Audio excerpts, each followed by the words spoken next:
চলেন আপনাদের সাথে শেয়ার করি পাউরুটি দিয়ে খুব মজার একটা রেসিপি। একটি বাটিতে আমি নিয়ে নিলাম একটি ডিম, পেঁয়াজ কুচি, কাঁচামরিচ, ধনিয়া পাতা, পরিমাণ মতো লবণ ও দিয়ে দিলাম কর্নফ্লাওয়ার। এরপর দিয়ে দিলাম চিজ। সবগুলো উপকরণ ভালোভাবে মিক্স করে নিব।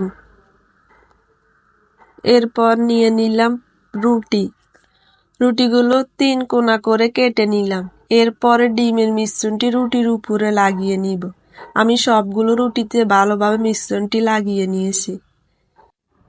এরপরে একটি পাইপিনে সবগুলো রুটি এক এক করে আমি দিয়ে দিব।